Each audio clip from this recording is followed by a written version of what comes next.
অনেক বাবা আছেন, এখানে অনেকে আছেন যে সন্তানের বয়স 20 বছর 20 মাস সন্তানকে আদর করার সুযোগ পান নাই। আছেন না? আপনার সন্তানকে শুধু আপনি টাকা পাঠাইলেন আর সে খায় মোটা তাজা হলো, এটাই কি তার হক? বাবার স্নেহ পাওয়ার হক নাই তার? আপনি যদি তাকে স্নেহ করতে না পারেন, সে আপনাকে বার্ধক্যে কিভাবে স্নেহ করবে? সেও আপনাকে টাকা পাঠিয়ে দিবে, বলবে খেয়ে নিও। যে তার বউ আমার কাছে নালিশ করছে, ভাই আপনার ভাইকে বলি দেশে আসতে, সে আসবে না। তার বলি কেন আসবেন না? বলে ভাই কাঁচা টাকা, মাছ তো সবসময় আসে না, যখন ঝাঁকে ঝাঁকে আসে তখন ধরতে হয়। সে আমারে বলতেছে। প্রবাসীদের একটা সমস্যা হলো, যা চাবে চোখ বন্ধ করে তা দিতে হবে না। আপনার বাচ্চা যা চাচ্ছে এখন আপনি যদি তা দেন, সারা জীবন কি সে যা চাবে তা পাবে? প্রবাসীরা দেখা যায় একটু অশান্তি শুরু হলে মাথা গরম হয়ে বিসমিল্লাহ বলে আগে তালাক মারবে। খুবই জঘন্য কথা, তালাক বলা যাবে না। অন্য কথা বলেন, তালাক এত ছেলে খেলা না। দুষ্টামি করেও যদি তালাক দেন, তালাক হয়ে যাবে।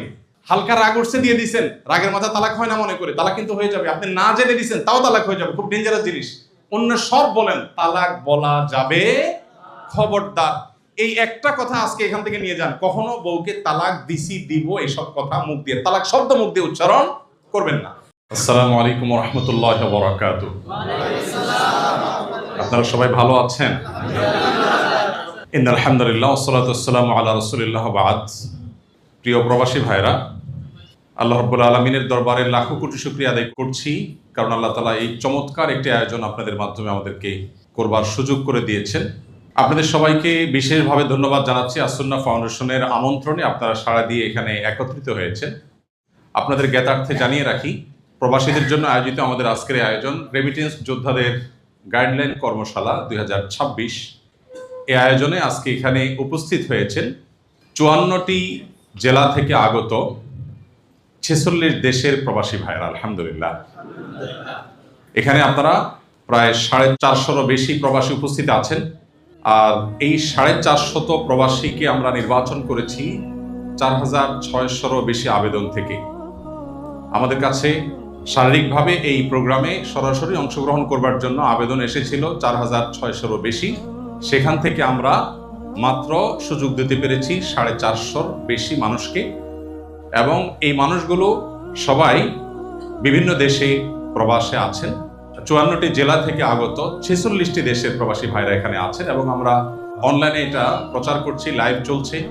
আমরা আশা করছি লাইভ সহ প্রায় 100 বেশি দেশ থেকে প্রবাসী বাংলাদেশি ভাইরা, কেউ অনলাইনে কেউ অফলাইনে এখানে যুক্ত হয়েছেন। আল্লাহ তাআলার অশেষ মেহেরবানি, আলহামদুলিল্লাহ। প্রিয় ভাইরা, আসুন্নাহ ফাউন্ডেশন এই অডিটোরিয়ামে বিভিন্ন শ্রেণী পেশার মানুষের জন্য জীবন মান উন্নয়নমূলক কর্মশালার আয়োজন করছে, এবং গত কিছুদিন আগে আমরা সর্বপ্রথম এই অডিটোরিয়ামে উদ্বোধনীমূলক অনুষ্ঠান করেছি রিক্সা চালক ভাইদের জন্য। আপনারা অনেকেই অনলাইনের সুবাদে হয়তো দেখেছেন, আমরা এখানে 500 শতাধিক রিক্সা চালক ভাইদের জন্য জীবন মান উন্নয়নমূলক কর্মশালার ব্যবস্থা করেছি। কিভাবে তারা ভালো থাকতে পারেন, কিভাবে তারা অগ্রসর হতে পারেন, কিভাবে তাদের জীবন মানকে উন্নত করতে পারেন, কিভাবে তাদের দুনিয়া এবং আখিরাত উভয় জগতে তারা সফল হতে পারেন, সেই আয়োজন আমরা করেছি। তারই ধারাবাহিকতায় দ্বিতীয় প্রোগ্রামটি আমরা করছি আপনাদেরকে নিয়ে, অর্থাৎ আমাদের সম্মানিত রেমিটেন্স যোদ্ধা প্রবাসী ভাইদেরকে নিয়ে। প্রবাসী ভাইদের প্রতি আমার নিজের একটি বিশেষ দুর্বলতা আছে। আমি প্রবাসী দেখলেই আপন মনে হয় আমার। এর কারণ, আমার জীবনের মূল্যবান 10-10টি বছর প্রবাসে কেটেছে। অতএব যে কোনো প্রবাসীকে দেখলেই আমার মনে হয় যে আমার জাতি ভাই। আমি যে প্রবাসে ছিলাম একটা লম্বা সময়, এই ভাইটি সে প্রবাসী। প্রবাসীদের কিছু দুঃখ, কিছু কষ্টের জায়গা আছে যেগুলো আমি কাছে থেকে দেখার সুযোগ হয়েছে বিভিন্ন দেশে যাওয়া আর প্রবাসে লম্বা সময় কাটাবার সুবাদে। তো আপনাদের জন্য আজকের এই আয়োজনে সকাল থেকে এই পর্যন্ত আপনাদেরকে বিভিন্ন বিষয়ের উপরে, বিভিন্ন বিষয়ের এক্সপার্ট যারা আছেন তাদের দিয়ে অ্যাওয়্যার করার চেষ্টা করছি, সচেতনতা বৃদ্ধি করবার চেষ্টা করেছি। আমি আশা করছি আপনাদের কিছুটা হলে উপকারে আসবে ইনশাআল্লাহ। এ ধরনের অনুষ্ঠান আমরা আরো করি আপনাদের জন্য। আপনারা কি চান সেটা? ইনশাআল্লাহ আসুন্নাহ ফাউন্ডেশন বদ্ধপরিকর যে এই ধরনের আয়োজন আমরা আরো করব। শুধু প্রবাসীদের জন্যই নয়, প্রবাসীদের পর আমরা বিভিন্ন শ্রেণী পেশার মানুষ, শিক্ষক, ডাক্তার, ইঞ্জিনিয়ার, ব্যবসায়ী, শিক্ষার্থী, বিভিন্ন শ্রেণী পেশার মানুষ যারা আছেন সবার জন্য আমরা ধারাবাহিকভাবে এখানে এই প্রোগ্রামটা দিনব্যাপী কর্মশালা, প্রশিক্ষণ, সেমিনার এগুলোর আয়োজন করব। কারণ আমরা আমাদের দেশে বিশেষ করে প্রশিক্ষণের অভাবে আমাদের অনেক সম্ভাবনাকে আমরা নষ্ট করে ফেলি, হারিয়ে ফেলি। আপনারা একজন প্রবাসী হিসাবে আপনারা অনেকে জানেন, বিভিন্ন দেশে আপনারা প্রবাসে আছেন, প্রবাসে প্রশিক্ষণ দেওয়া হয় খুব গুরুত্বের সাথে। এমনকি কেউ যদি পরিচ্ছন্নতা কর্মীর কাজও করে তার আগেও তাকে ট্রেনিং নিতে হয়, আছে না?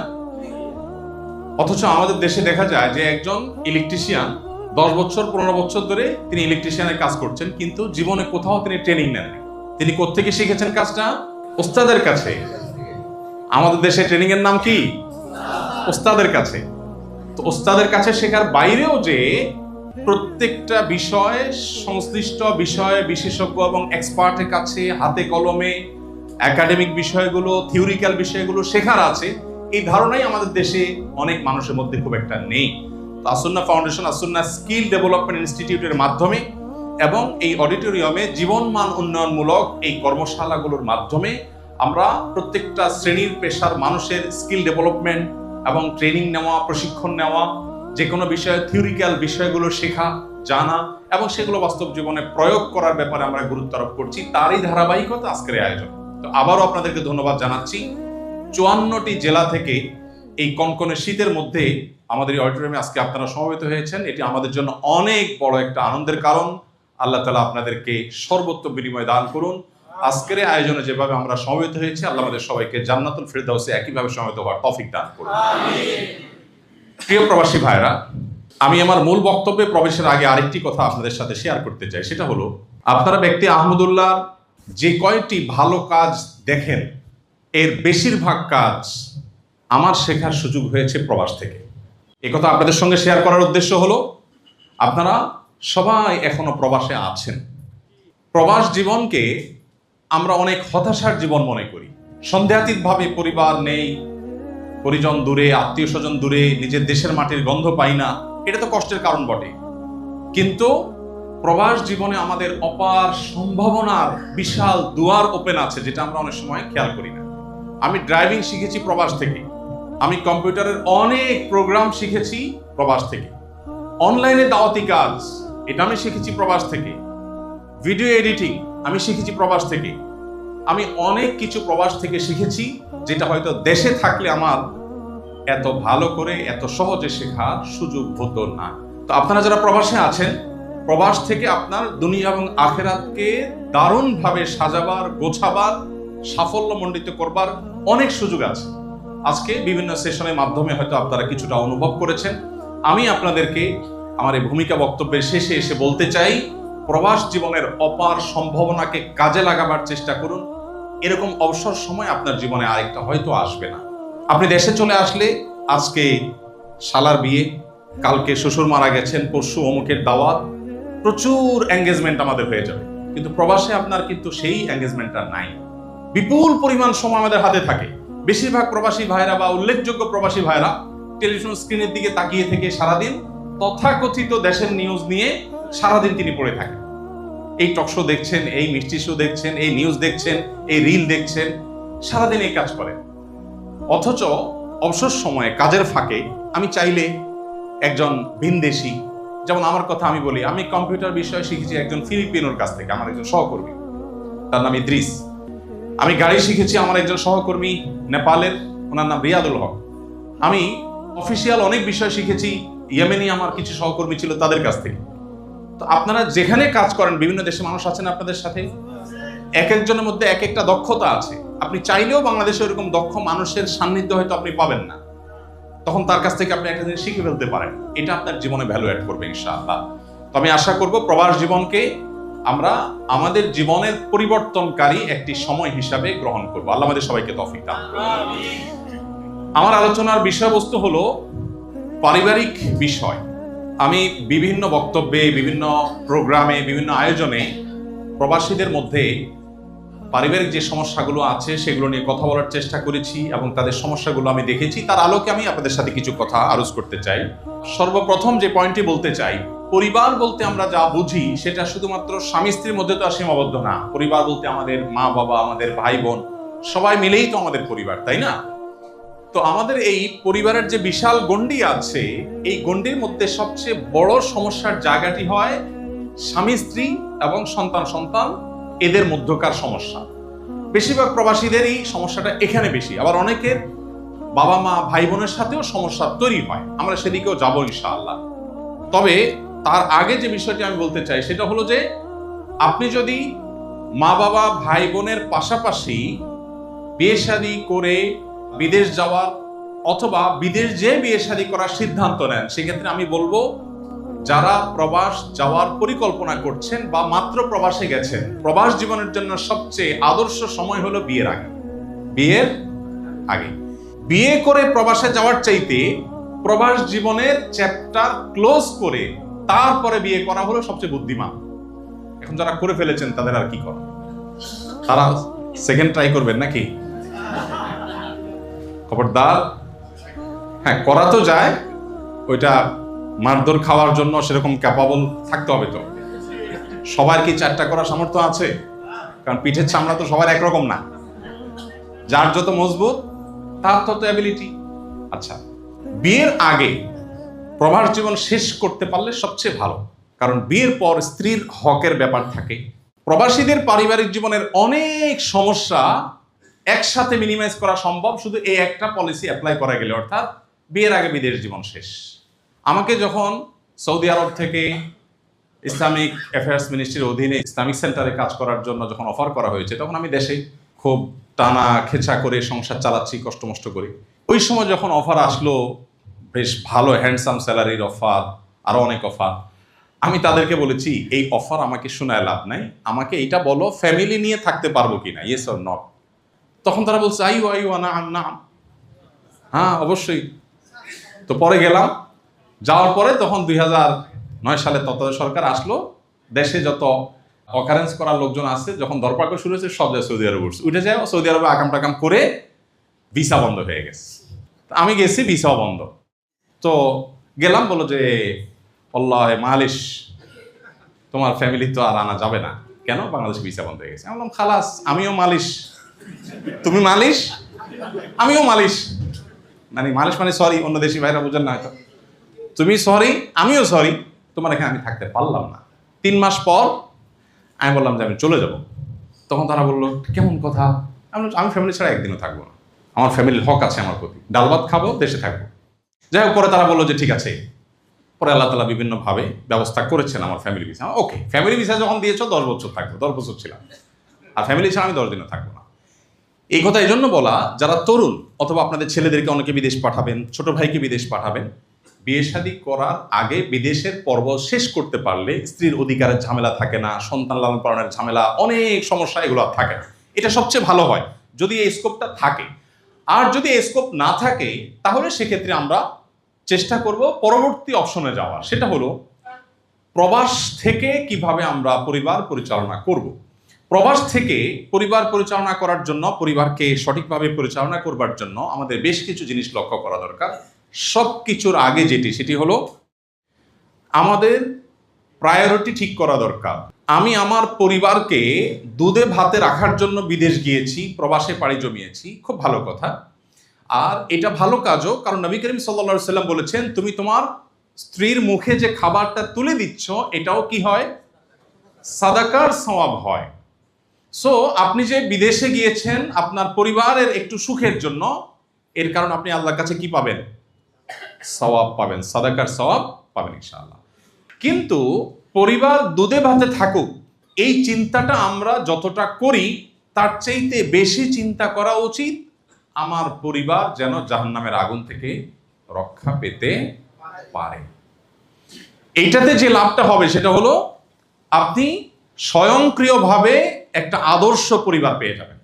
যে পরিবারের সদস্যরা আল্লাহর ভয় তাদের অন্তরে লালন করে, যারা জাহান্নাম থেকে বাঁচার জন্য তাগাদা অনুভব করে, সেই পরিবারের সদস্যরা আপনার চোখ জুড়িয়ে দিবে, এতে কোনো সন্দেহ নাই। যেই সন্তান, যেই স্ত্রী আল্লাহকে চিনে, সে স্বামীর হক আদায় করবে না? সে কি স্বামীর কোনো হক নষ্ট করবে? যেই সন্তান আল্লাহ এবং তার রাসূলের পরিচয় পেয়ে গেছে, সে কি বাবা মার নির্দেশের বাইরে যাবে? যাবে না। তাহলে আপনার পরিবারের দুনিয়া এবং আখিরাত উভয় জগতের সামগ্রিক কল্যাণ নির্ভর করে আপনি পরিবারের জন্য কোন জিনিসটাকে প্রায়োরিটি দিচ্ছেন সেটার উপর। আপনার কাছে পরিবারের দুধে ভাতে থাকাটা বেশি গুরুত্বপূর্ণ, নাকি তাদের ঈমান আমলে থাকাটা বেশি গুরুত্বপূর্ণ? দুধে ভাতে থাকাটা আমাদের টার্গেট হবে, আমরা চাইবো তারা ভালো থাকুক, ভালো খাক, কিন্তু সেটা আমার কাছে যতটা গুরুত্বপূর্ণ তার চাইতে বেশি গুরুত্বপূর্ণ হতে হবে কি? ঈমান আমল। আল্লাহ রাব্বুল আলামিন কোরআনে কারিমে বলেছেন, ইয়া আইয়ুহাল্লাযীনা আমানু কু আনফুসাকুম ওয়া আহলিকুম নারা, হে ঈমানদারেরা, তোমরা নিজেদেরকে এবং তোমাদের পরিবারকে জাহান্নামের আগুন থেকে রক্ষা করো। দুনিয়া কয়দিনের? দেখতে দেখতে শেষ হয়ে যায়, তাই না? অনন্ত অসীমকালের জান্নাতে আমাদের একসাথে থাকতে হলে তার জন্য প্ল্যান করতে হবে, সঠিক প্ল্যান। এই প্ল্যানের অংশ হিসেবে আমাদেরকে অনেক কাজ করতে হবে। এর ভিতরে সবচেয়ে বড় কাজটা হলো, আপনি একজন, যারা বিবাহ এখনো করেন নাই, তারা একজন জীবন সঙ্গিনী খুঁজবেন এমন যিনি আল্লাহ ভীরু, যিনি মুত্তাকি। এখন মুত্তাকি কিন্তু বোরকা পড়লে হয়ে যায় না, মুত্তাকি কিন্তু শুধু নামাজ পড়লে হয়ে যায় না। ঠিক যেমন অনেক ছেলে আছে, দাঁড়িয়ে আছে, মাশাআল্লাহ, পাঞ্জাবি আছে, কিন্তু আবার 2 নম্বরিও করে, আছে না নেই? ঠিক একইভাবে একজন মেয়ে লেবাস পোশাক পরলেই মুত্তাকি হয়ে যায় না। একজন ছেলে হোক আর মেয়ে হোক, মুত্তাকির সবচেয়ে বড় বৈশিষ্ট্যের বিষয় হলো তিনি আল্লাহর কাছে নিজেকে পরিপূর্ণভাবে সমর্পণ করেছেন কিনা, সারেন্ডার করেছেন কিনা। এটা যদি কেউ করতে পারেন তিনি মুত্তাকি। এখন এটা বুঝবেন কিভাবে? এটা জটিল, এটা আরেক আলোচনা, বিবাহ কেন্দ্রিক আলোচনা। আমি শুধু এইটুকু বলতে চাই, যারা বিবাহ করেননি অথবা ছোট ভাই ব্রাদার ছেলে মেয়ে বিয়ে করাবেন তাদের জন্য বলছি, জীবন সঙ্গী সঙ্গিনী বা পাত্র পাত্রী নির্বাচনের ক্ষেত্রে তারা দিনদার কিনা এটা নিরূপণ করবার জন্য তাদের সবচেয়ে যে বিষয়টি গুরুত্বপূর্ণ যেটা দেখতে হয় সেটা হলো যে তারা আল্লাহর কাছে কতটা নিজেকে সঁপে দিয়েছেন। কোরআন হাদিস শুনছেন, আর কোনো কথা নেই, আল্লাহ বলেছেন, আচ্ছা তাহলে আর কোনো কথা নেই, কোরআনে আছে, হাদিসে আছে, আচ্ছা তাহলে আমার আর কোনো সে নেই। এই সমর্পণ করার মানসিকতা থাকলে সে হলো আসলে মুত্তাকি। আর মেয়েদের ক্ষেত্রে সবচেয়ে বড় বৈশিষ্ট্য হলো অল্পে তুষ্ট থাকা, আলহামদুলিল্লাহ বলতে পারা, চাহিদা না থাকা, যে আমি ডিমান্ড না, অন্য মেয়েদের সাথে আমি কম্পেয়ার করব না, এটা হলো তাদের সবচেয়ে ভালো গুণ। আর ছেলেদের ক্ষেত্রেও, পাত্র নির্বাচনের ক্ষেত্রেও, যেহেতু এখানে আপনারা সবাই ছেলে, অতএব আপনাদের জন্য মেয়েদের কথাটা বেশি করে বলা, ছেলেদের ক্ষেত্রেও এরকম মুত্তাকির বিভিন্ন প্যারামিটার আছে যেগুলো দেখে আমরা আসলে ভালো মানুষ নির্বাচন করব। এর মধ্যে একটা হলো যে সে আসলে হালাল হারাম কতটা মেনটেন করে এবং কাদের সাথে উঠা বসা করে। এই কথাটা সবার জন্য প্রযোজ্য, ছেলে মেয়ে সবার জন্য। বন্ধু সার্কেল দেখে বোঝা যায় সে আসলে মানুষটা কেমন, অনুমান করা যায়। এই জন্য পাত্রপাত্রী শুধুমাত্র চেহারা ছবি, শুধুমাত্র পয়সা আলা কিনা, শুধুমাত্র নামি খানদানি কিনা, শুধুমাত্র লেবাস পোশাক আছে কিনা, এগুলো না দেখে তার লাইফস্টাইল, সে যাদের সাথে চলাফেরা করে সে কতটা সহনশীল, সে কতটা ধৈর্যশীল, তার ভিতরে কতটা তুষ্টি আছে, তার ভিতরে খবর কতটা আছে, এই জিনিসগুলো বেশি গুরুত্বপূর্ণ। যাই হোক, সেটা বিবাহ কেন্দ্রিক আলোচনা। তো পরিবার তারা যদি মুত্তাকি হোক এটা আপনি চান, তাহলে আপনাকে অনেকগুলো স্টেপ অবলম্বন করতে হবে, অনেকগুলো পদক্ষেপ নিতে হবে, যেগুলো নিলে আপনার পরিবার মুত্তাকি হয়ে উঠবে ইনশাআল্লাহ। এক্ষেত্রে আরেকটা হাদিস উল্লেখ করতে পারি, এখানে আছে, নবী করিম সাল্লাল্লাহু আলাইহি সাল্লাম বলেছেন, আলা কুল্লুকুম রাইন ওয়া কুল্লুকুম মাসউলুন আন রাইয়াতিহি, তোমাদের সবাই দায়িত্বশীল এবং সবাই যার যার দায়িত্ব সম্পর্কে জিজ্ঞাসিত হবে। অতএব আমরা সবাই পরিবারের দায়িত্বশীল, প্রত্যেকটা মানুষ পরিবারের দায়িত্বশীল। এই হাদিসের শেষ অংশে আছে, নবী করিম সাল্লাল্লাহু আলাইহি সাল্লাম বলেছেন, একজন পুরুষ তার পরিবারের সদস্যদের সবার ব্যাপারে তিনি দায়িত্বশীল। কিয়ামতের ময়দানে এদের ব্যাপারে জিজ্ঞাসাবাদের মুখোমুখি হবে। তার স্ত্রী নামাজ পড়েছেন কিনা, সন্তানটা আল্লাহকে চিনেছেন কিনা, আল্লাহর কাছে জবাবদিহি তাকে করতে হবে। এই জন্য আমরা কি করব? পরিবারকে দিনদার করার জন্য, তাদেরকে আল্লাহমুখী করার জন্য, তাদেরকে আদর্শ পরিবার করার হিসাবে গড়ে তোলার জন্য আমরা কি করব? প্রথমত, নিজের এবং সঙ্গীর চরিত্র হেফাজতের গুরুত্ব দেওয়া। আপনার সাথে আপনার স্ত্রীর বোঝাপড়াটা পরিষ্কার হতে হবে। আপনার ইমো, আপনার হোয়াটসঅ্যাপ, আপনার মেসেঞ্জার আপনার স্ত্রী যে কোনো মুহূর্তে দেখতে পারে, এই সৎসাহস আপনার আছে কিনা। আপনার ফেসবুক নিউজ ফিড সে ঘাঁটতে পারে সব সময়, এই সৎসাহস আপনার আছে কিনা, এটা গুরুত্বপূর্ণ। একই কথা স্ত্রীর বেলায়ও প্রযোজ্য। যদি এই সৎসাহস থাকে এবং এই জায়গাটা পরিষ্কার থাকে, তাহলে কিছুটা আপনি আল্লাহর শুকর আদায় করার জায়গায় আপনি আছেন। এখন ঘরে ঘরে দেখা যায় যে সবাই সবার থেকে লুকালুকি করে, আছে না? এই লুকালুকি করার মানে হলো আপনি সঠিক জায়গায় পুরোপুরি এখনো নাই। অনেক ছেলে আছে যাদের মোবাইল হাতে নিয়ে ফেসবুক স্ক্রল করলে বোঝা যায় সে কি দেখে, বোঝা যায় না? কারণ যেগুলো দেখে ওইগুলোই তো আসে, তাই না?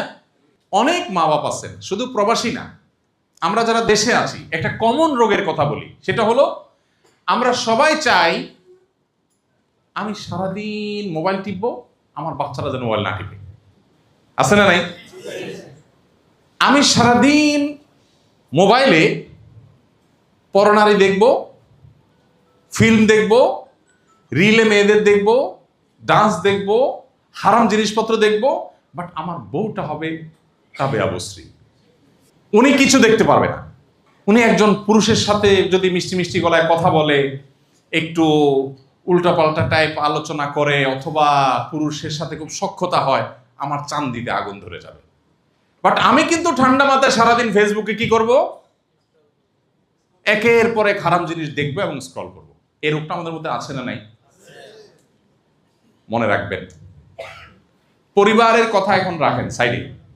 আপনি নিজে যদি আল্লাহওয়ালা না হন, আপনি নিজে যদি সৎ না হন, আপনার ছেলে মেয়ে এমন কোন ট্যাবলেট পৃথিবীতে আবিষ্কার হয় না যে ট্যাবলেট খাওয়াই দিয়ে সে ফেরেশতা হয়ে যাবে। আমি কি বোঝাতে পেরেছি? এই জন্য ভাইরা, আমাদের সিদ্ধান্ত নিতে হবে। জীবনটা খুবই সংক্ষিপ্ত। দেশে থাকেন আর প্রবাসে থাকেন, জীবন কিন্তু আস্তে আস্তে বরফের মতো গলে শেষ হয়ে যাবে। অতএব আমি আল্লাহর কাছে নিজেকে সমর্পণ করব, আমার নিজেকে নিয়ন্ত্রণ করব। আমি হারাম কোনো কিছুর সাথে সংশ্লেষ রাখবো না, হারাম জিনিস দেখবো না। এটা সিদ্ধান্তের ব্যাপার। যদি আপনি হারাম জিনিস না দেখার কষ্ট নিতে পারেন, হারাম জিনিস না দেখাটা তো কষ্টের, কারণ মনে চায় দেখতে, মনের সাথে যুদ্ধ করতে হয়। এই কষ্টটা যদি আপনি নিতে পারেন, নগদ একটা নিয়ামত পাবেন। সেটা কি? আল্লাহ তাআলা আপনার পারিবারিক জীবনে এমন শান্তি, এমন সুখ দিবেন যেটা আপনি কল্পনা করতে পারবেন।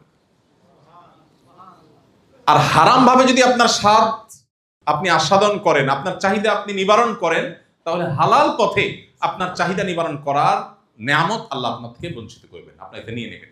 আপনার স্ত্রী আপনার পরম সুখের কারণ হোক, এটা যদি আপনি চান, তাহলে আপনি অন্যের স্ত্রী দেখা বন্ধ করেন, অন্যের মেয়ে দেখা বন্ধ করেন, অন্যের বোন দেখা বন্ধ করেন, অন্যের মা দেখা বন্ধ করেন, নিজের দৃষ্টিকে সংযত করেন। চেষ্টা করা যাবে না ইনশাআল্লাহ? এটা কিন্তু সিদ্ধান্তের ব্যাপার। এখানে অনেক ভাইরা আছেন এমন দেশে বসবাস করেন যেখানে মেয়েদের চলাফেরা রাফটাপ, ওপেন সিক্রেট আছে না? ভাইরা আমার, প্রতিদিন শত শত হাজার হাজার বার আমার আমলনামায় গুনাহ লেখা হচ্ছে। কয়টা টাকার জন্য, কয়টা পয়সার জন্য, একটু ইনকামের জন্য আমার ঈমান, আমার আমল, আমার আখিরাত পুরাটা নদীতে ডুবাই দিলাম। আল্লাহর কসম, এর চাইতে লস প্রজেক্ট, এর চাইতে দুর্ভাগ্যজনক বিনিয়োগ আরেকটা হতে পারে না। যে কিছু টাকা পাইলাম, বিনিময়ে আমার ঈমান আমল শেষ হয়ে গেল। এই জন্য যারা সে সমস্ত পরিবেশে আছেন, তারা নিজেদের বিরুদ্ধে নিজেদের সংগ্রাম এবং যুদ্ধ চালাতে হবে যে আমি আমার দ্বারা কোনো গুনাহ আমি করব না। চেষ্টা করা যাবে না ইনশাআল্লাহ? আপনি যখন নিজে এবং আপনার সঙ্গিনী উভয়ে আপনারা যখন চরিত্রবান হবেন, তখন দেখবেন একটা উপভোগ্য, একটা সুখময় পরিবারের বীজ বপন হয়ে গেছে। চরিত্রের হেফাজত। কিসের হেফাজত? নিজের এবং সঙ্গিনী। কিন্তু আগে নিজেরটা যদি করতে পারেন, তখন আপনার স্ত্রীর জন্য আপনি আপনার প্ল্যান তৈরি করতে পারবেন। আপনার স্ত্রী যদি জানে যে আমার স্বামী নিজে আমার পাশে শুয়ে শুয়ে বৈশা বৈশা মোবাইলে সারাদিন সে রিলে ডান্স দেখে, হিন্দি ফিল্মের ক্লিপ দেখে, নাটকের ক্লিপ দেখে, হ্যাঁ, বিভিন্ন ভিডিও দেখে, মেয়েদেরকে দেখে, তখন আপনি স্ত্রীকে যতই মুখে বলেন যে চরিত্র ভালো করো, লাভ হবে না। মানুষ কিন্তু যতটা শুনে শিখে, তার চাইতে দেখে শিখে বেশি। অতএব আপনি আপনার ছেলেকে বলবেন, বাবা মোবাইল ধরা যাবে না, এই ছেলে মোবাইল রাখো, বই নাও, বাট আপনি মোবাইল টিপতেছেন। তখন ছেলে মনে করবে কি জানেন? মনে করবে যে আরে বাপে আমার সাথে শত্রুতা করতেছে। সে নিজে সারাক্ষণ যে নিয়ামতের মধ্যে আছে, এই নিয়ামতটা আমাকে সে ভোগ করতে দিতে চায় না। কত বড় খারাপ মানুষ! এই জন্য সে যুদ্ধ করে মোবাইলটা নিতে চায়। বাট আপনি নিজে মোবাইল অহেতুক টিপাটিপি বন্ধ করেন, প্রয়োজনীয় কাজ সেরে রেখে দেন, দেখবেন বাচ্চাকে বলা লাগবে না, সে ওখান থেকে প্রভাবিত হবে ইনশাআল্লাহ। এই জন্য সবকিছুর আগে হলো নিজের এবং সঙ্গীর চরিত্রকে হেফাজত করা। বহু প্রবাসী ভাইরা আছে চরিত্র নানাভাবে নষ্ট করে ফেলেছেন, এবং সবচেয়ে বড় ভূমিকা এই মোবাইল ফোনের, স্মার্টফোনের অপব্যবহার। ঘরে ঘরে হাজার হাজার পারিবারিক অশান্তির কারণ হলো এই ফোনের অপব্যবহার। ভাইরা আমার, এই যে সময় নষ্ট করছি ঘন্টাকে ঘন্টা, শত শত হাজার হাজার ঘন্টা, এর জন্য আল্লাহর কাছে জবাব দিতে আছে। আপনাদেরকে শেখ আব্দুল্লাহ সাইফুল্লাহ ভাই বলেছেন, নিশ্চয়ই সেই সেশন আপনারা শুনেছেন, প্রবাস জীবনে চাইলে অনেক কিছু করা যায়। আমি অনেক প্রবাসীকে চিনি, প্রবাস জীবনে হাফেজ হয়ে গেছে, 30 পারা কোরআন হিফজ করে ফেলেছেন। কেন? কারণ ব্যাচেলর লাইফে 8-10 ঘন্টা ডিউটি পরে বিপুল পরিমাণ সময় আছে, দেশে আধা ঘন্টা 1 ঘন্টা মোবাইলে কল করলেন, ভিডিও কল করলেন, কথা বললেন, বাকি সময়টা তার আছে, তিনি কোরআন তেলাওয়াত করছেন। অনেক ইসলামিক অর্গানাইজেশন আছে, সেগুলোর সাথে ইনভলভ থাকছেন, মসজিদের সাথে ইনভলভ থাকছেন, দাওয়াতি কাজের সাথে ইনভলভ আছেন, তাহলে আপনার টাইমটা ভালো কাজে লাগবে। আর যদি সেটা না করেন, মোবাইলে আপনি ভিডিওতে, ফেসবুকে, ইউটিউবে বিভিন্ন ভিডিওতে ডুবে থেকে ঘন্টাকে ঘন্টা ভিডিও দেখছেন, আপনি কি লাভটা করছেন? আপনার বরং ঈমান আমল ধ্বংস করছে। এই জিনিসটা বলা যত সহজ, আমল এতটা সহজ না, সিদ্ধান্ত গ্রহণ করার বিষয়। এই মোবাইলের অপব্যবহার, সোশ্যাল মিডিয়ার অপব্যবহার, এটা আমাদের জীবনকে শেষ করে দিচ্ছে। নিয়ন্ত্রণ করবো তো ইনশাআল্লাহ। এটা চরিত্র হেফাজতের জন্য সবচেয়ে বড় সহায়ক বিষয় হবে ইনশাআল্লাহ। এরপর হলো ভিডিও কল এবং ছবি আদান প্রদানে সতর্ক থাকা। এটা এমনি কমন একটা বিষয়। পরিবারের সাথে দেখা যায় আমরা আমাদের একান্ত মুহূর্তগুলো শেয়ার করি। আপনারা জানেন এখন এমন কোনো বিষয় নাই যেটা আমরা মোবাইলের মারফত আদান প্রদান করি এটা থার্ড পার্টি কাছে যায় না। এগুলো সবগুলোই যায়। আপনার আমার প্রাইভেসি বলতে কিছুই নাই আসলে। আমরা যারা মনে করি অনেক সেফ, ঠিক আছে, আমি আমার স্ত্রী, আমরা দুজন দুই প্রান্তে আছি, এত কেউ নেই, ভুলের মধ্যে আছি আমরা। এটা একে তো হ্যাক করার সিস্টেম আছে, সেটা তো আছেই। এর বাইরে অনেক সময় দেখা যায় আমরা যে ইমেল লগ ইন করি সেই ইমেইলে সেভ হয়ে যায়, এটা থার্ড পার্টির কাছে যাওয়ার সুযোগ থাকে। এটা বিভিন্নভাবে মানুষের কাছে যাওয়ার বহু রাস্তা ওপেন আছে, আমরা জানি না। তো এগুলোর কারণে দেখা যায় অনেক অশান্তি তৈরি হয় এবং পারিবারিক অসুবিধা আসে। এরপরে আসেন বাবা মা এবং পরিবার স্ত্রীর মধ্যে ভারসাম্য রক্ষা করা। এটা বেশিরভাগ মানুষ বোঝে না বা পারে না। ভারসাম্য রক্ষা করা, এটা নিয়ে আমি অনেক চুটকি বলি, রসিকতা করে অনেক কথা বলি। পরিবারে ভালো থাকা বা পরিবারকে নিয়ে সুখে থাকার জন্য একটা সহজ বুদ্ধি হলো, পুরুষরা বিশেষ করে একটু বেকুব সাজা। কি সাজা? বেকুব সাজা। বেকুব সাজার মানে কি? মানে হলো সব প্রবাসীদের, আপনাদের ইল্লা মাশাআল্লাহ হাতে গোনা কিছু মানুষ বাদে প্রায় সবারই কমন কিছু অভিযোগ আছে। এর ভিতরে একটা হলো যে ভাই কি করব, পাটা আর পুতা এই দুইটার ঘষা ঘষিয়ে আমি মরিচের অবস্থা শেষ। বউ বলে তোমার মা এই করেছে, সেই করেছে, হান করেছে, তান করেছে, আর মা বলে তুই জানোস বিদেশে থাকস, তোর বউ কি করে, এটা বলছে, ওইটা করছে। এখন মা বলে বউয়ের বিরুদ্ধে, বউ বলে মায়ের বিরুদ্ধে। আবার একইভাবে বোন ভার্সেস বউ। এই যে ঘষাঘষি, এই ঘষাঘষিতে বিদেশে বসে অনেকে দেন দরবার করে। অনেক প্রবাসীরা আমি দেখছি ওখানে বসে দরবার করে। ভাই বিদেশে বসে ফোনে দরবার করে এগুলোর সমাধান হয় না, আরো সমস্যা বাড়ে। তাহলে কি করবেন? কিছু কাজ তো করবেনই, তবে এর মধ্যে একটা আইটেম হলো মাস্ট, সেটা হলো বেকুবের অভিনয় করতে হবে। কিরকম বেকুবের অভিনয়?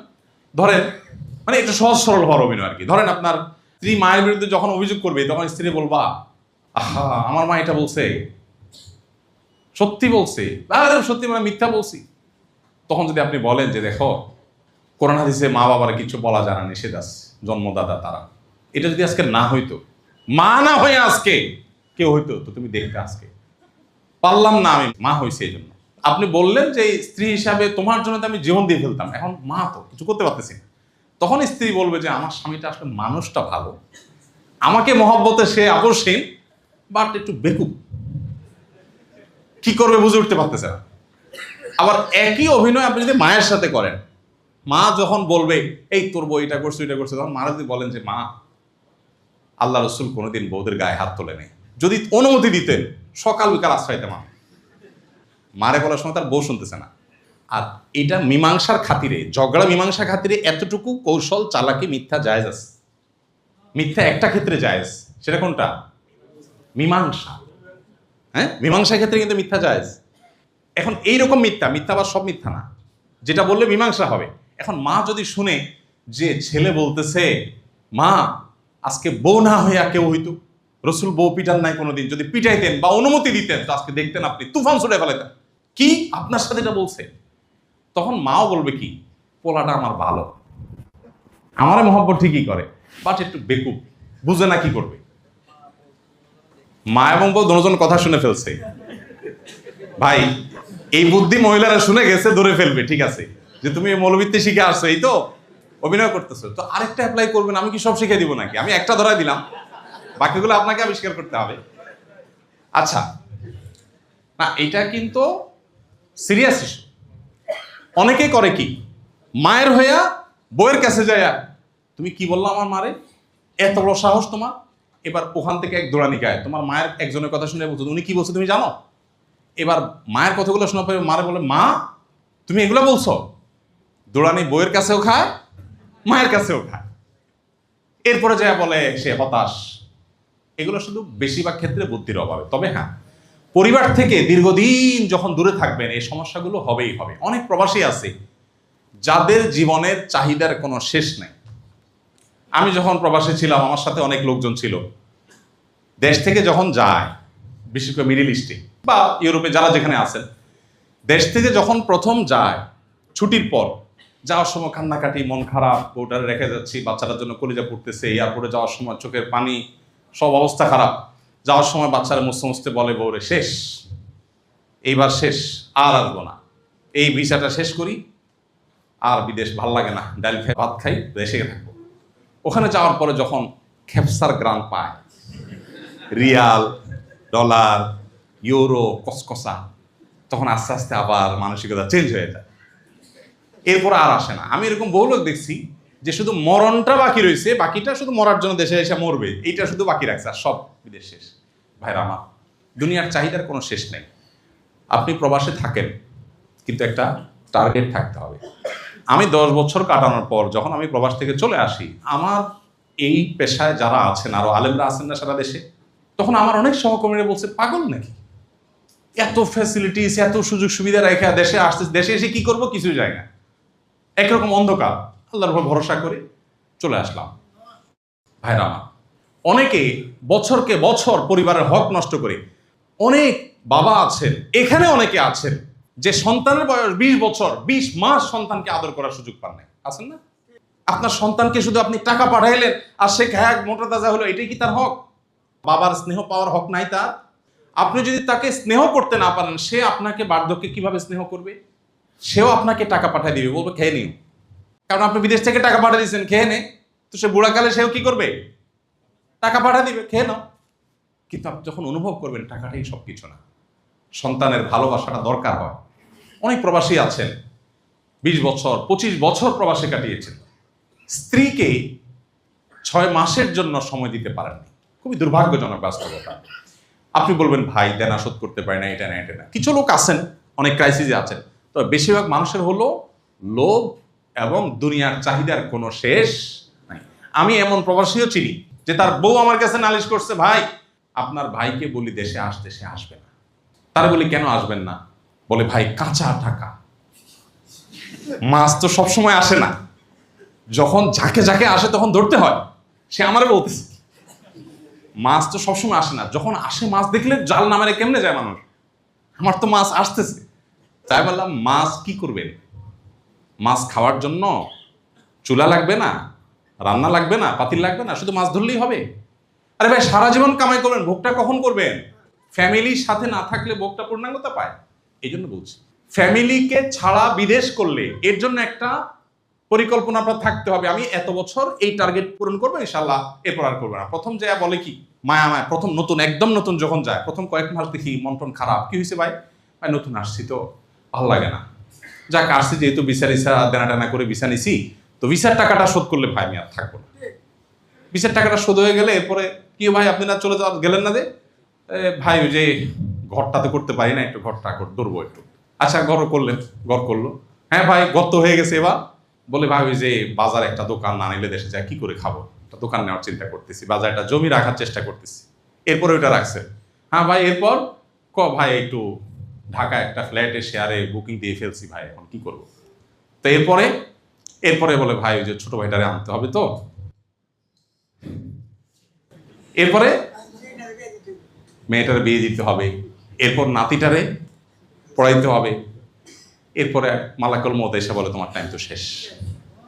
ভাইরা এই কথাগুলো এই জন্য বলা, পরিবারকে শুধু টাকা পাঠাই দিয়ে যারা মনে করছেন পরিবারের হক আদায় করছেন, অনেক প্রবাসী আছেন স্ত্রীদেরকে দোষ দিচ্ছেন অমূলক, আবার অনেক স্ত্রীরা প্রবাসীদের প্রতি জুলুম করছেন। আপনি নিজে তাকে সময় দিতে পারেন না একান্তে, আর সময় আজকাল কোত্থেকে দিবে? প্রবাসীদেরকে কি বলবো, দেশিরা অনেকে বউয়ের সাথে শুয়ে শুয়ে মোবাইল টিভি, বউরা আমাদের কাছে নালিশ পাঠা, ভাই একটু ওয়াজ করেন, কি হয়েছে? বলে বেটা আমার পাশে বৈশা সারা রাত মোবাইল টিপাই, কম বক্স আছে না নাই? এই রোগী এখানেও আছে না ভাইরা আমার? খুবই অন্যায় কথা, খুবই অন্যায়। আল্লাহর কসম, এই মোবাইল ফোন আমাদের বেশিরভাগ মানুষের জাহান্নামের যাওয়ার কারণ হবে। জাহান্নাম যেতে হবে না বহুত পরের কথা, দুনিয়াতে অনেক মানুষের জীবনকে শেষ করে দিচ্ছে, ধ্বংস করে দিচ্ছে মোবাইল ফোনের অনিয়ন্ত্রিত ব্যবহার। এটাকে কন্ট্রোল করতে না পারলে আপনার দুনিয়া আখিরাত বরবাদ হবে। মাস্ট ফ্যামিলিকে একান্তে সময় দেন। আমি প্রায় সময় বলি, আমি নিজে দিনে কমপক্ষে 1 থেকে 1.5 ঘন্টা ফিজিক্যাল খেলাধুলা, ব্যাডমিন্টন, ক্রিকেট খেলাধুলা আমার বাচ্চাদের সাথে আমি প্রতিদিন করি। আজকেও করবো, যে এখান থেকে ইনশাআল্লাহ আজকেও এখান থেকে গিয়ে মাগরিবের পরে খেলবো। গতকালকেও খেলেছি। গতকালকে মেহমান আসছে বাসা, খেলার ডিস্টার্ব হয়েছে, মাগরিবের পরে খেলি, পরে ওইটা কাজা কাফার আদায় করে আসার পরে খেলছি। কিন্তু খেলা মাস্ট, কারণ আমার বাচ্চার সাথে আমি যখন খেলবো না, কোথায় কার সাথে খেলতে যাবে, কোন নষ্ট কিছু শিখবে, একটা গালি শিখবে, আমি তার বন্ধু হয়ে যাই, আমি তাকে সময় দিই। আমার কাছে আমার টাকাটাই বড় জিনিস না, আমার সন্তান সবচেয়ে বড় অ্যাসেট। এই সন্তান, আপনি যে টাকা কামাই করছেন, আপনার সন্তানের চেয়ে বহুগুণ বেশি টাকার জন্ম দিবে। আপনি এখন যে টাকা কামাই করছেন, আপনার বাবা এত টাকা কামাই করতে পারে না। আপনি এখন যা কামাই করছেন, এর চেয়ে আপনার সন্তান বহুগুণ কামাই করবে আগামী জেনারেশন। সো টাকাটা বড় জিনিস না, ওকে মানুষ বানানো বড় জিনিস। মানুষ বানানোর জন্য সময় দিতে হয়। বেশিরভাগ প্রবাসীরা দেখা যায়, ছেলে মোবাইলে, আব্বু আমার তো একটা মোবাইল লাগবে। কি করবো আব্বু? বলে ওই যে অনলাইন ক্লাস আছে মোবাইলে, ধানায় ফানায়। বুঝ দিলে তো আপনি 1 হাত লম্বা একটা মোবাইল পাঠা দিবেন। আপনি মোবাইল পাঠান নাই, আপনি মূলত একটা পিস্তল পাঠাইছেন, আপনি মূলত একটা বিষের বোতল পাঠাইছেন, আপনি একটা ধারালো চাকু পাঠাইছেন আপনার সন্তানকে ধ্বংস করবার জন্য। আপনাদের উৎসাহের জন্য বলি, আমি বিভিন্ন সময় বলি, আমার 17-18 বছর বয়সের ছেলে, এখনো তার কাছে কোনো স্মার্টফোন নাই। স্টিল নাও কোনো ফোন নাই, তার কোনো ফোন নাই। একটা বাটন ফোন ছোট, এটা এই কিছুদিন আগে দেওয়া হয়েছে যে তার টিচাররা আসে, কোচিংয়ে যায়, পড়ালেখা করতে হয়, এতটুকু যোগাযোগের জন্য, তাও ওই বাটন ফোন, স্মার্টফোন নেই। তো আমার যে 18-19 বছর বয়সের ছেলে স্মার্টফোন ছাড়া চলতে পারে। অনেকদিন তার ফোন ছিল না, বাইরে মাদ্রাসা যেত, রাস্তা দিয়ে আসা যাওয়া করতো। তো সমস্যা কি? আপনি বলুন, যোগাযোগ যখন মোবাইল ছিল না, মানুষকে সব মরে সাফ হয়ে গেছে। এককালে যখন মোবাইল ছিল না, মানুষ চলছে না, তো তার কোনো অসুবিধা হলে কোনো একটা দোকানে দাঁড়ায় ফোন করবে, আব্বুকে ফোন করবে, আম্মুকে ফোন করবে। এই যে বাচ্চাদেরকে, বিশেষ করে প্রবাসীদের একটা সমস্যা হলো, যা চাবে চোখ বন্ধ করে তা দিতে হবে না। আপনার বাচ্চা যা চাচ্ছে এখন আপনি যদি তা দেন, সারা জীবন কি সে যা চাবে তা পাবে? কোরআনে কারিমে একটা সূরা আছে, সূরার নাম সূরা লোকমান। কি নাম? লোকমান আলাইহিস সালাম তার ছেলেকে কতগুলো উপদেশ দিয়েছেন, আল্লাহর কাছে পছন্দ হয়েছে জন্য আল্লাহ কোরআনের অংশ করে দিয়েছে। তার ভিতরে একটা হলো ওয়াসবির আলা মা আসাবাক। তিনি তার ছেলেকে বলেছেন, বাবা, জীবনে বিপদ আসলে ধৈর্য ধারণ করবে। এখন ছেলে মোবাইল চাইছে, আপনি দিলেন না, এটা একটা বিপদ না? এটা তার জন্য একটা সমস্যা না? সে ধৈর্য ধারণ করতে পারে কিনা? আপনি সে যা চায় তাই যদি দেন, তার জীবনে সারা জীবনে যা চাইবে তা তো পাবে না। জীবন অনেক সময় অসুবিধা হবে, তখন সেগুলো নিতে পারবে না। বুঝেন নাই কথা? সবচেয়ে বড় কথা হলো, আপনি নিজে যদি নিয়ন্ত্রণ করতে পারেন, সে যদি দেখে বাবা একটার পর একটা ফোন চেঞ্জ করে, আজকে আইফোন, কালকে স্যামসাং, আজকে আইফোন অমুক, কালকে আইফোন তমুক, তখন সন্তান মনে করবে আমার বাপ মানুষটাই খারাপ। সে নিজেই টিপবে, বাট আমার দিবে না। আপনি যদি মোবাইলের প্রতি এত আসক্ত না হন, কাজের জন্য একটা মোবাইল দরকার, ঠিক আছে রাখেন, কিন্তু নিয়ন্ত্রণহীন না থাকে, সময় দেন, তাহলে পরিবারের বেশিরভাগ সমস্যার সমাধান এখানে পেয়ে যাবে। এখন আপনি বলবেন, ভাই পরিবেশটা তো এরকম হয়ে গেছে, এটার ওষুধ কি? এটার ওষুধ হলো এনভায়রনমেন্ট। আমরা আমাদের ফ্যামিলিতে যে জিনিসটা ফলো করি, যে আমার ফ্যামিলি ভাইয়ের ফ্যামিলির সাথে মিশতে যাবে, কেন? কারণ ওনার ফ্যামিলিতে বাচ্চা কাচ্চারা মোবাইলে আসক্ত না, তাহলে আমার বাচ্চা ওনার বাসা বেড়াতে গেলে খারাপ কিছু দেখবে না। এমন বাসায় আমার বাচ্চাকে আমি নিয়ে যাব না যেখানে বাচ্চা সারাদিন ভূতের মতো মোবাইল টিপে গেমস খেলে, কারণ সে ওখানে গেলে ওটা শিখবে এবং ওটা দ্বারা প্রভাবিত হবে। শিক্ষা প্রতিষ্ঠান, যে শিক্ষা প্রতিষ্ঠান এগুলোর ব্যাপারে সিরিয়াস, আমি সেখানে আমার বাচ্চা দেবো, তাহলে ইনশাআল্লাহ পরিবারকে আপনি এই সমস্ত বিপদ থেকে বাঁচাতে পারবেন। আর না হলে গরু ছাগল যেরকম মোটা তাজা হয়, টাকা পয়সা পাঠাবেন তারা মোটা তাজা হবে, তারা আপনার চক্ষু শীতলকারী হবে না, মুত্তাকিদের ইমাম হবে না। মা বাবা এবং স্ত্রীর মধ্যে ভারসাম্য রক্ষা করার কথা বলেছিলাম, যে মা বাবার হক কি, স্ত্রীর হক কি। মা বাবা যদি স্ত্রীর প্রতি অন্যায় করেন, অন্যায় করবেন, লা তাআতা লিমাখলুকিন ফি মাসিয়াতিল খালিক। আল্লাহর অবাধ্য হয়ে পৃথিবীর কারোর কথা শোনার সুযোগ নাই। আল্লাহ কি জুলুম করার পারমিশন কাউকে দিয়েছেন? তাহলে সেক্ষেত্রে মা যদি স্ত্রীর বারে জুলুম করতে বলে আপনি করবেন, কিন্তু আবার মার সাথে বেয়াদবিও করা যাবে না। মানে ব্যালেন্স করতে হবে। একদিকে বলতে হবে, মা আমার তোমার কথাকে আমার সবকিছুর উপর আমি রাখতে চাই, কিন্তু মা এটা তো আমি পারছি না। যদি মুখে কিছু না বলতে পারেন, অন্তত চুপ থাকেন, বেয়াদবি করেন। আবার একই কথা মা যদি অন্যায় করতে বলে, বউ যদি অন্যায় করতে বলে, আপনি কি সেটা মানবেন? মানবেন না। বউ বলবে কি?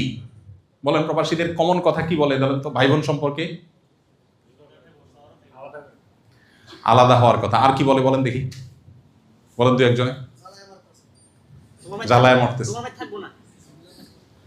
ভাই বোনের সম্পর্কে বলে অনেক বউ যে তুমি যে এত ভাই ভাই করো, তোমার ভাইকে একটা বার তোমার খবর নিছে? বলে কি বলে না? হ্যাঁ, এত বোন বোন করতেছ, এই বোন তোমার জন্য কি করছে, তোমার বাচ্চাদের জন্য কি করছে, বলবে না সারাদিন? এক কান দিয়ে শুনবেন আর এক কান দিয়ে বাইর করে দিবেন। তারা যদি কোনো অন্যায় করে সেটা এক কান দিয়ে শুনে আর এক কান দিয়ে বাইর করে দিবেন। কিন্তু আবার অনেকে আছেন ভাই বোনের জন্য এত বেশি করেন যে শরীয়ত তাতে করতে বলেনি। অনেক প্রবাসী আছে এই কাম করেন, সারাদিন ভাই বোনরে টাকা পয়সা দিয়ে দেখেন। টাকা পয়সা দিলে তো শুধু মানুষ হয় না, শিক্ষা দেন, ট্রেনিং দেন। আসুন্নাহ ফাউন্ডেশন স্কিল ডেভেলপমেন্ট মূলক ইনস্টিটিউট আছে, আপনারা জানেন তো। ট্রেনিং দিয়ে আমরা বেকারত্ব দূর করার চেষ্টা করি। Mobile servicing training, refrigeration training, electrician training, কম্পিউটারের ট্রেনিং, বিভিন্ন রকমের ট্রেনিং আমরা দিই। আপনি ট্রেনিং সেন্টারে ভর্তি করে দেন, সে শিখুক। তারা শুধু টাকা পাঠালে তো সে অভাব দূর হবে না। অনেকে দেখা যায় মা বাপ ভাই বোনের জন্য বেশি করতে গিয়ে বউয়ের হক নষ্ট করে, সন্তানের ভবিষ্যৎ নষ্ট করে। আবার অনেকে বউ সন্তানের দিক খেয়াল করতে গিয়ে এই দিক নষ্ট করে। এই জন্য আমরা বলেছি বাবা ভাই বোন স্ত্রী সবার মধ্যে ভারসাম্য রক্ষা করা, সবার হক জেনে সেটা আদায় করা, যার যতটুকু পাওনা। ভাই বোনের প্রতি আমার কর্তব্য আমি সেটুকু করবো। অতিরিক্ত করতে পারলে ভালো, কিন্তু অতিরিক্ত করতে গিয়ে যেন আমার ছেলে মেয়ের হক নষ্ট না হয়, বউয়ের হক নষ্ট না হয়, এই জিনিসটা আমাদের খেয়াল রাখতে হবে। এরপর হলো পরিবারের হক আদায়ের জন্য নিয়মিত দেশে আসা। অনেক প্রবাসী আছেন 10 বছর 12 বছর দেশে আসেননি, আছে না? কেন আসে না? টাকা। 17 বছর আসছে এরকম মানুষও আছে। কারোর বিপদ আছে, আসতে পারে না, ভিসার কাগজপত্রের ঝামেলা তৈরি হয়েছে বা কিছু, সেটা একটা জিনিস। কিন্তু শুধু টাকার জন্য না আসা, এটা দুর্ভাগ্যজনক। ফ্যামিলি থাকার পরও প্রতি বছরই দেশে আসার চেষ্টা করতাম। অনেক বেশি টাকা ছিল তা তো না। আচ্ছা, এটা একটা ব্যাপার। আরেকটা হলো যে সম্ভব হলে পরিবারকে বিদেশে নিয়ে যাওয়া। পরিবারকে বিদেশে নিয়ে যাওয়ার সুযোগ সবাই থাকে না, যাদের আছে তাদের সে সুযোগটা নেওয়া উচিত যদি সেরকম পরিবেশ থাকে। যারা ইউরোপে থাকে পরিবারকে বিদেশ নিয়ে গেলে, কিন্তু আপনার বাচ্চা কাচ্চা সেই পরিবেশে যদি বড় হয়, ওর ইমান নিয়ে টানাটানি শুরু হবে কিনা, ওই স্কুলে যখন যাবে সেখানে অমুসলিম বাচ্চাদের মধ্যে থেকে তার মধ্যে হীনমন্যতা আসবে কিনা, এটা দেখার বিষয়। যদি সেটা হয় খবরদার, তাহলে সবকিছুর আগে আমার ইমান রক্ষা করা, আমার আইডেন্টিটি রক্ষা করা, এটা চেষ্টা করতে হবে। আর যাদের সুযোগ আছে তারা পরিবার নিয়ে যাবেন। দেখা যায় পরিবার নিতে গেলে মা বাধা দেয়, বাবা বাধা দেয়, বউ বিদেশ নিবি কেন। তো এক্ষেত্রে ওই যে কার কতটা বাধা দেওয়ার রাইট আছে। আমি কাজের জন্য বিদেশে থাকতে হচ্ছে 2 পয়সা কামাই করার জন্য, তো আমার চরিত্র হেফাজত করার জন্য আমার বউ যদি সাথে না থাকে, তাহলে আমার এই চরিত্রের দিক দেখবে কে? এটা আমাদেরকে দেখতে হবে। তো এই জন্য বিদেশে নেওয়ার সামর্থ্য থাকলে মা বাবা যদি নিষেধও করেন, সব ক্ষেত্রে অবশ্য সমান হবে না, প্রয়োজন আপনি কোনো আলেমের পরামর্শ নেবেন। আসুন্নাহ ফাউন্ডেশনের কল সেন্টার আছে, সকাল 8টা থেকে রাত 10টা পর্যন্ত টেলিফোনে আলেমরা আপনাদের পৃথিবীর যে কোনো প্রান্ত থেকে ফোন করবেন, আপনাদেরকে পরামর্শ দিবে, আপনি সেখান থেকে সহযোগিতা নিতে পারবেন। এরপর আসুন, একটা টার্গেট থাকবে, ঠিক আছে আমার এইটা দরকার, দেশে এতটুকু করবো, দেশে এসে আমি এটা করতে পারবো। এরপর আলহামদুলিল্লাহ, যদি ফ্যামিলি নিয়ে, সব দেশে তো সেট হওয়ার সুযোগ নাই, মিডল ইস্টে সেট হওয়ার সুযোগ নাই, মালয়েশিয়াতে সুযোগ নেই, তাহলে আমি দেশে ব্যাক করবো। আর যাদের সেটেল হওয়ার সুযোগ আছে তারাও চিন্তা করবেন সেটেল হলে আমার ইমান আমল ঠিক থাকবে কিনা, সেটা থাকলে আলহামদুলিল্লাহ, না থাকলে বাবা আমার দরকার নেই, কারণ আমার সবচেয়ে বড় ইমান আমলের বিষয়টা। আমরা সন্তান এবং পরিবারকে দিনদার করবার জন্য, তাদেরকে আল্লাহমুখী হিসাবে গড়ে তোলার জন্য প্রথম বিষয় হলো যে সন্তানের দিনদারিতা রক্ষার ব্যাপারে আমাদেরকে গুরুত্ব বুঝতে হবে। গুরুত্ব ইতিমধ্যে বলা শেষ হয়ে গেছে, যে সন্তান এবং পরিবার যদি দিনদার হয় তাহলে তারা আমার হক চিনবে, সবার হক চিনবে, এবং সত্যিকারের শান্তিটা আমার ফ্যামিলিতে আসবে। এখন মুশকিল হলো, আমরা আসলে কি শান্তি চাই না ভাবসাব চাই? বুঝে শুনে বলতেছেন, শান্তি চাই না ভাবসাব চাই? শান্তি। আচ্ছা, তাহলে যদি আল্লাহ তাআলার সাথে আপনার এখন একটা মিটের সুযোগ হয়, আল্লাহর সাথে একটা মিটের সুযোগ হলো সরাসরি, আল্লাহ যদি আপনাকে অপশন দেয় যে বান্দা 2টা অপশন দিলাম, একটা হলো একটা ব্লাঙ্ক চেক দেবো তোমাকে, ফিগার তুমি বসায় নিবা, টাকা না ডলার না ইউরো, এটা তুমি বসায় নিও, মিলিয়ন নিবা না বিলিয়ন নিবা না ট্রিলিয়ন নিবা, এটা তোমার ব্যাপার, চেক ব্লাঙ্ক, কিন্তু সুখের গ্যারান্টি নেই, সুখ পাইতেও পারো নাও পারো। আর সেকেন্ড অপশন হলো একটা কুড়ের ঘর, কোনো রকম ডাল ভাত খাওয়ার জন্য একটা টঙের দোকান, একটু বেশি জোরে বাতাস আসলে বাতাস ঢুকবে, বৃষ্টি আসলে বৃষ্টি ঢুকবে, কিন্তু শান্তির গ্যারান্টি আছে। কোনটা নেবেন? অঙ্ক বুঝে গেছেন সেই জন্য বলতেছেন। ব্লাঙ্ক চেক ছেড়ে আপনি কুড়ের ঘর নেবেন? ভাই চাপাবাদের আর জায়গা হইল না। কোনটা নেবেন বলেন? বেশিরভাগ মানুষই বলবে আল্লাহ ব্লাঙ্ক চেক দাও, শান্তিটা আমি দেখে নেব। বেশি মানুষ এটা বলবে না? বাস্তবতা হলো শান্তি সবসময় টাকা পয়সা দিয়ে হয় না ভাই। পরিবার যদি দিনদার হয়, ওদের হাতে অনেক লম্বা মোবাইল নাই, অনেক ভাবসাব নাই, আপনি শান্তি পাওয়ার সম্ভাবনা জোরালো হবে যদি দিনদার হয়। আমরা চাই কি ভাবসাব মাস্ট। বিদেশ থেকে আসছে, মোবাইল হাতে নিয়ে ঘুরতেছে, কি হয়েছে ভাই আইফোন 17 নাকি, মাশাআল্লাহ দেখি না এখনো নতুন সেট না, ভাল লাগে। এই ভাবটা দেখানোর জন্য আমি আইফোন 17 কিনছি, পরে আমার এটার কোনো দরকার নেই। আমি এটার জন্য অতিরিক্ত 1 লাখ টাকা খরচ করছি শুধুমাত্র এই ভাবসাবের জন্য। এটা ইমানদারের সিফত না। বেশিরভাগ মানুষের ফ্যামিলি বাচ্চা কাচ্চা ধ্বংস হয়ে যায় এই ভাবসাব রক্ষা করার জন্য। সিদ্ধান্ত নিতে হবে পরিবারের সদস্যদেরকে নিয়ে যে আমরা ভাবসাব দেখাবো না, আমরা অন্যের সাথে কম্পেয়ার করবো না। কারো ছেলে মেয়ে ভাবসাব দেখাক, আমরা দেখাবো না। আমরা বলবো আমাদের নাই বাবা, আমাদের অল্প আছে, আমরা গরিব। আমরা টার্গেট বানাবো আল্লাহকে খুশি করার, মানুষের কাছে ভাবসাব দা। এটা যদি আপনি করতে পারেন তাহলে পরিবারের সবার দিনদার হওয়ার মূল মন্ত্র এটার মধ্যে আছে। এবং এটা যদি না করতে পারেন, ভাবসাবের কি কোনো শেষ আছে? আপনি ছেলে মেয়েকে বলেন আর স্ত্রী বলেন, কাউকে দিয়ে কোনোদিন খুশি করতে পারবেন না। পারবেন? পৃথিবীতে দিয়ে কোনোদিন খুশি করা যায়? এটা আপনাদের প্রবাসীদের চাইতে বেশি কে বুঝবে? কেউ বুঝবে? দেশে মানুষ এত ভালো বুঝবে না, আপনারা এটা যত ভালো বুঝেন। কারণ দিতে দিতে এমন দেওয়া দেয়, আমি এয়ারপোর্টে মাঝে মধ্যে দেখি প্রবাসীরা সব খোলা ধরে, গড়িটা খোলে, বাইক না নে, দেই বাতিজা টাকা রয়েছে, নে চশমাটা নে, আমি এটা নেই মনে বানায়, সানগ্লাসটা তুই রাখ, এরপরে দিয়ে আরেকটা টাকা রয়েছে, পারলে প্যান্টের বেল্টে খুলে দিয়ে দে, নে বাবা আমি রশি বেঁধে যাই, ওখানে যে আরেকটা কিনে নেব। আমি প্রায় সময় এয়ারপোর্টে দেখি যে যেভাবে খোলা ধরে, আরে ভাইক না ভাতিজা ছোট ভাই বন্ধু সব টাকা রয়েছে। 3 মাস আসিল বেচারা, দেশে আসছে 3 মাস ধরে তো চুষছে ধুমায়, এখন এয়ারপোর্টে যাওয়ার পরে পারলে প্যান্ট খুলে ধুয়ে সালা বস্তা পরে যাও তুমি। এই অবস্থা আপনাদের চাইতে ভালো কে বুঝবে? প্রিয় ভাইরা, মনে রাখবেন কিচ্ছু দিয়ে আপনি পরিবারকে খুশি করতে পারবেন না। একটা জিনিস যদি দিতে পারেন সকল সুখের মূল মন্ত্র, সেটা হলো দ্বীন, তাকওয়া, আল্লাহ ভীরুতা। সেটা নিজে আগে হইতে হবে এবং পরিবারকে বসে সিদ্ধান্ত নিতে হবে আমরা কি জান্নাতে যেতে চাই কি চাই না। এটা আমাদের বিগ ডিসিশনের ব্যাপার। যদি চাই ওকে, তাহলে ওই অমুকের ছেলে সেও তো বিদেশ গেছে, কয়দিনে কত কিছু করে ফেললে, তুমি কি করলে এটা বলা যাবে না। আমি হকালালি চলবো, হকালালি চললে অনেক কিছু হয়তো হবে না। সিদ্ধান্ত নিতে হবে পরিবারকে নিয়ে বসে আলোচনা করে, দিন তাদের মধ্যে দিতে হবে। ইনশাআল্লাহ দেখবেন তারা দিনদার হয়ে উঠবে। নিজেকে এবং পরিবারকে দিনদার হিসেবে গড়ে তোলার উপায় হলো কোরআন হাদিস পড়েন, নিজে আমল করেন, ইসলাম বিষয়ে জানার চেষ্টা করেন, মানার চেষ্টা করেন, আর দিনই সার্কেল মেনটেন করেন। যাদের সাথে উঠা বসা করবেন তারা যেন দিনমুখী হয়। যাদের সাথে যাওয়া আসা করেন, সব টাকা পয়সা, আপনার পোলাপান যে বাসায় যায়, ওর বাপ আজকে মোবাইল নিয়ে আসছে, কালকেও জামা দিয়ে আসছে, সারাদিন ভাবসাব দেখায়, তো আপনার বাচ্চা এগুলো শিখবে। আপনি তাকে পরিবেশ দেন যেখানে গেলে সে দিন শিখবে। যে ফ্যামিলিতে গেলে দেখবে বাচ্চা তাহাজ্জুদের নামাজ পড়ছে, বাচ্চা নফল রোজা রাখছে, বাচ্চা ভালো নেকামল করছে, তখন আপনার বাচ্চা তার মতো হইতে চাইবে। পরিবেশ দ্বারা মানুষ প্রভাবিত হয়। আর পাশাপাশি আল্লাহর কাছে দোয়া করা, সূরা ফুরকান 74 নম্বর আয়াত সবার মুখস্থ, সবাই আল্লাহর কাছে পড়বো, রব্বানা হাবলানা মিন আজওয়াজিনা ওয়া যুররিয়াতিনা কুররাতা আয়ুন ওয়াজআলনা লিল মুত্তাকিনা ইমামা। খুব বেশি বেশি করে আল্লাহর কাছে দোয়া করবো ইনশাআল্লাহ। সন্তানকে ভোগবাদী না করে ত্যাগী করবেন। আমি একটা কথা প্রায় সময় বলি, ভোগের জন্য কোনো যোগ্যতা লাগে না। লাগে? ভোগ সবাই করতে পারে। একটা ফকিন্নিরেও যদি আইনে আপনি ভোগে লাগিয়ে দেন, পারবেন না ভোগ করতে? কিন্তু ত্যাগ সবাই পারে না। মনে রাখবেন, বিদেশে গেছেন, টাকা পয়সা দেখে সারাদিন বাচ্চাদেরকে গরু ছাগলের মতো ভোগবাদী বানাবেন না। ত্যাগ শিখান, ত্যাগ। এখন ত্যাগ শিখানোর জন্য নিজে ত্যাগ করতে হবে। আপনি ভাবসাব ছাড়া বুঝেন না, তো বাচ্চা করতে শিখবে। তাকে শিখাবেন যে আমরা একা সুখে থাকবো না। শীত হয়েছে, তুমি একটা জামা কিনছো, তুমি একটা গরিব বাচ্চার জন্য একটা জামা কিনো, তার জন্য একটা জামা দিয়ে আসো। স্যাক্রিফাইস শিখান, ত্যাগ শিখান। সবকিছু দুনিয়াতে আমরা জান্নাতে সবকিছু পাইবো। এইটা যদি শিখাতে পারেন, সন্তান ইনশাআল্লাহ দিনমুখী হয়ে উঠবে। সম্পর্কের যত্ন, দাম্পত্য সম্পর্কে উন্নয়ন এবং রক্ষা করার ক্ষেত্রে আমাদের বেশ কিছু জিনিস আমাদের লক্ষ্য করতে হবে। 1 নম্বর হলো কুধারণা থেকে বেঁচে থাকা।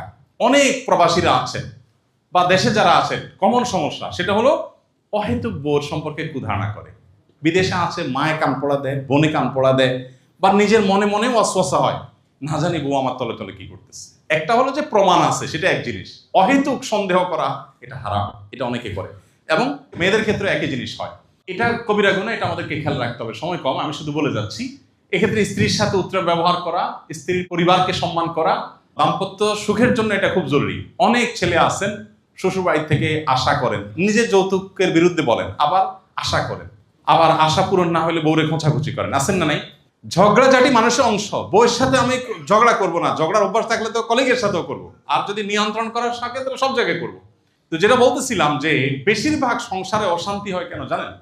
দূর ভাই বলবো জোরে, বউয়ের কথা না শোনার কারণে। যে সংসারে বউয়ের কথা স্বামী শুনে সেখানে অশান্তির নাম গন্ধ নাই। আপনি বায়াত হয়ে যান, মুরিদ হয়ে যান বউর হাতে, সব সমস্যার সমাধান হয়ে গেল। তার কথা মতো উঠবেন বসবেন, সব সমাধান। আর সকাল বিকাল তার সাথে আপনি ডিবেটে যাবেন, তো আপনার গোষ্ঠী উদ্ধার হবে।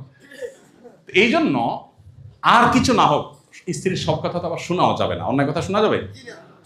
এটা সহজ বুদ্ধি বলি, সেটা হলো শ্বশুর বাড়ির তারিফ করবেন। শাশুড়ি ভাতটা খেয়ে বলবেন, ওফ এরকম ডাল তো খাই নাই। হুদাই তারিফ করবেন। এই হুদাই তারিফ করা যায় আছে বউয়ের খুশি করার জন্য।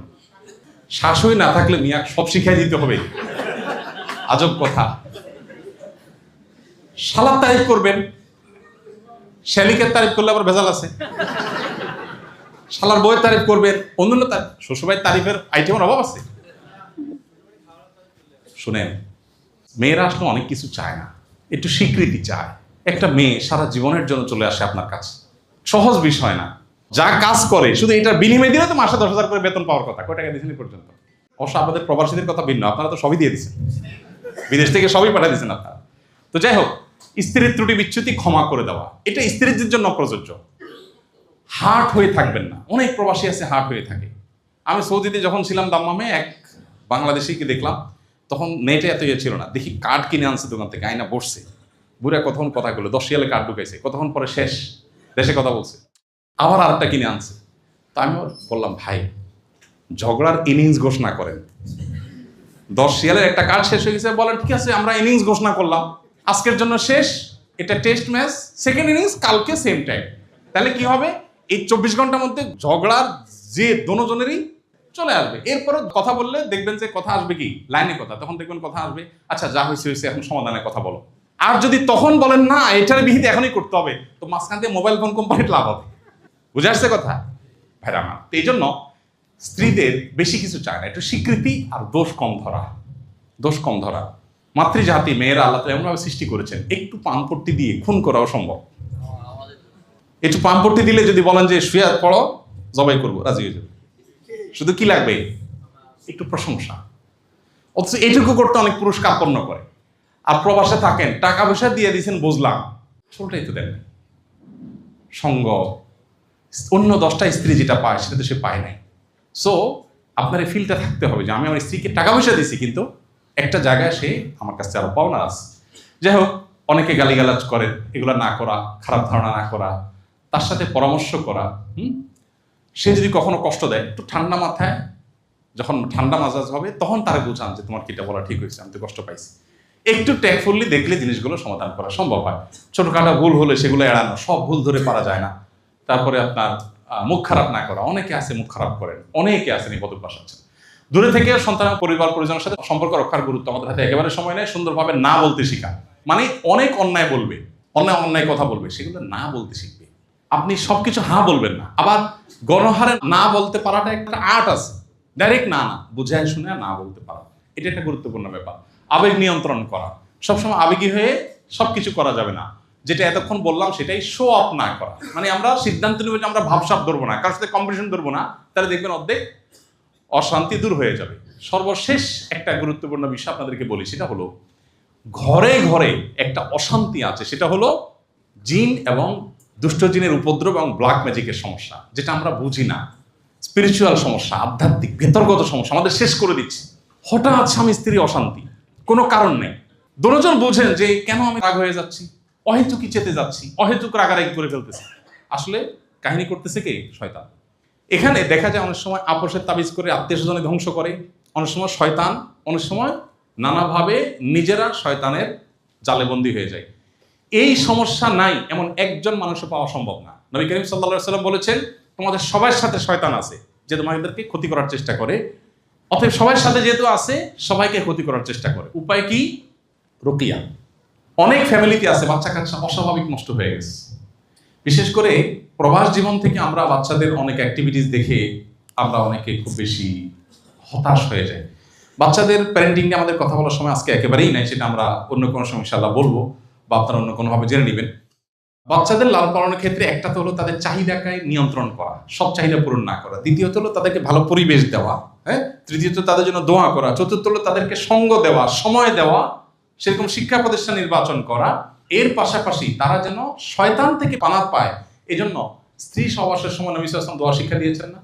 দেখেন দোয়াটার অর্থ খেয়াল করেন, আল্লাহুম্মা জান্নিবনা ওয়া জান্নিবিশ শাইতানা মা রাযাকতানা। আল্লাহ আমাদেরকে এবং আমরা যে এই শারীরিক সম্পর্কের মাধ্যমে যে নেক্সট সন্তান পাবো, যে সন্তান পাবো, এই সন্তানকে আর আমাদেরকে শয়তান থেকে রক্ষা করে। দেখেন ওই টাইমে দোয়া হলো শয়তান থেকে, কারণ শয়তান তখন থেকে মানুষের শত্রুতা করে। এই জন্য শয়তান থেকে রক্ষা পাওয়ার জন্য সকাল সন্ধ্যার দোয়াগুলো মাস্ট পরিবারের সব সদস্য করতে হবে। আমাদের ফাউন্ডেশন থেকে একটা ছোট লিফলেট বের করেছি আমরা রুকিয়া, ঝাড়ফুঁক সম্পর্কে। এটা আপনাদের সবার ব্যাগে ব্যাগে আছে, দেওয়া হয়েছে না?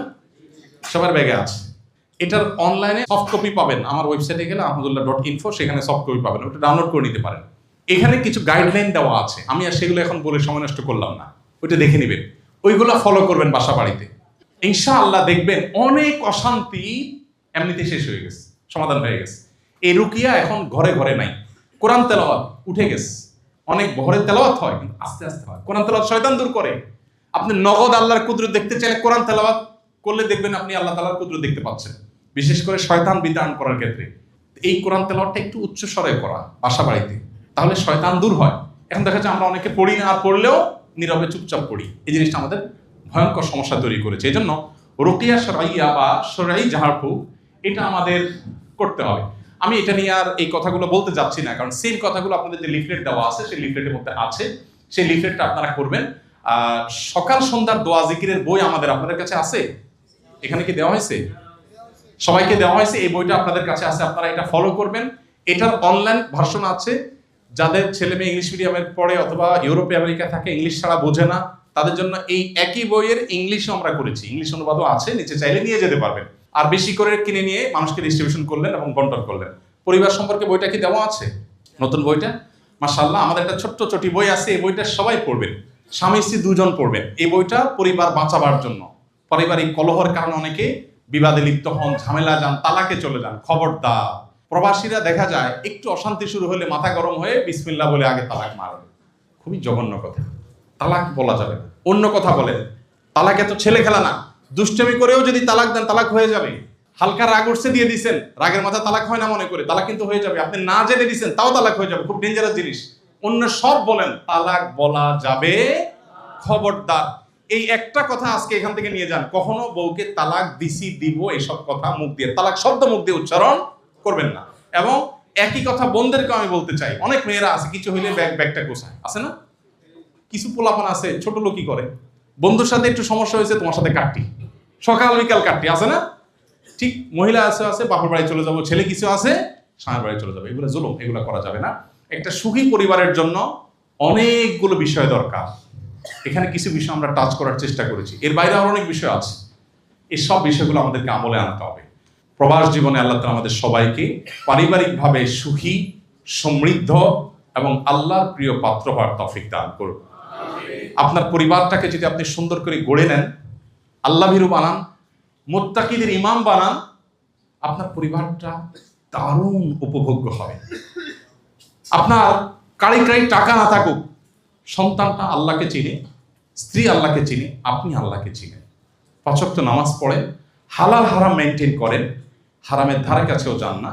মনে রাখবেন, আপনার পরিবার দেখতে পারেন অনেকে অনেক বড় বড় অট্টালিকা করছে, গাড়ি বাড়ি করছে, ওর চাইতে আপনি সুখী, বাট আপনাকে শয়তান দেখাবে কি ও অনেক সুখী আছে, তুই কিছু করতে পারছ না, আপনি হচ্ছে বেশি কিছু করতে পেরেছেন। আল্লাহ আমাদের সবাইকে সুখী পরিবার পাওয়ার তৌফিক দান করুন।